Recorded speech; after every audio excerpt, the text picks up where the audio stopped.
Hello everyone, আসসালামু আলাইকুম। সবাইকে কেমন আছেন সবাই? আমি তো অনেক ভালো আছি। তো আজকে আরেকটি নতুন রেসিপি নিয়ে চলে এসেছি আপনাদের সাথে। তো আজকে আমি এগ কারি দেখাবো।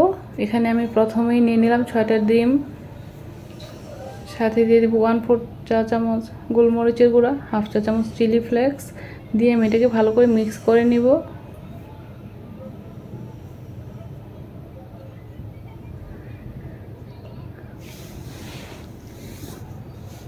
এখন আমি একটা হাঁড়িতে নিয়ে নিব।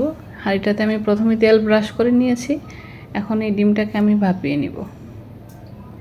10 মিনিট আমি ভাপ দিয়েছি। তো এটা এখন একদম মিশিয়ে পনিরের মতো হয়ে গেছে। আমি ছোট ছোট টুকরো করে কেটে নিব।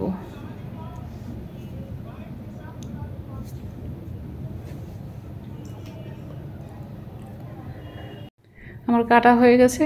দেখুন, দেখতে মনে হবে যেন এটা পনিরের মতো, খেতেও তেমনই লাগবে। তো আমি একটা ফ্রাইং প্যানে দিয়ে দিলাম তেজপাতা, এলাচ, দারচিনি দিয়ে আমি এটাকে একটু ভেজে নিয়ে তারপর দিয়ে দিলাম হাফ চা চামচ হলুদের গুঁড়া, 1 চা চামচ মরিচের গুঁড়া, হাফ চা চামচ ধনিয়ার গুঁড়া, হাফ চা চামচ জিরার গুঁড়া, 1 চা চামচ দিলাম রসুন বাটা, 1 চা চামচ আদা বাটা দিয়ে আমি এটাকে ভালো করে কষিয়ে নেব মশলাটাকে। এখানে আমি 3টা টমেটোর পিউরি দিলাম। এই তো মশলাটা কষানো হয়ে গেলে আমি এখন এক এক করে সবগুলো টুকরোই দিয়ে দিব।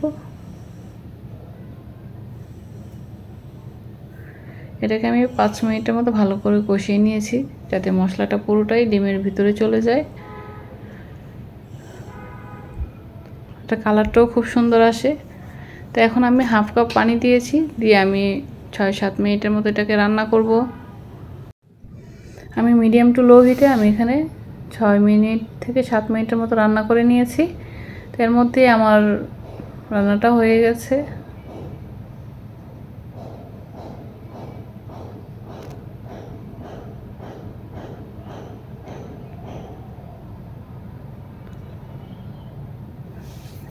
মশলা থেকে তেলটাও ছেড়ে এসেছে। এখন আমি নামিয়ে নিলাম। দেখতে খুব সুন্দর হয়েছে। রেসিপিটা যদি ভালো লাগে থাকে একবার হলেও বাসায় ট্রাই করতে পারেন। আমার সাথে পিকচার শেয়ার করতে পারেন। ভিডিওটি কেমন লেগেছে কমেন্ট করে জানাবেন। সবাই ভালো থাকবেন, সবাই পেজটাকে ফলো করবেন। আল্লাহ হাফেজ।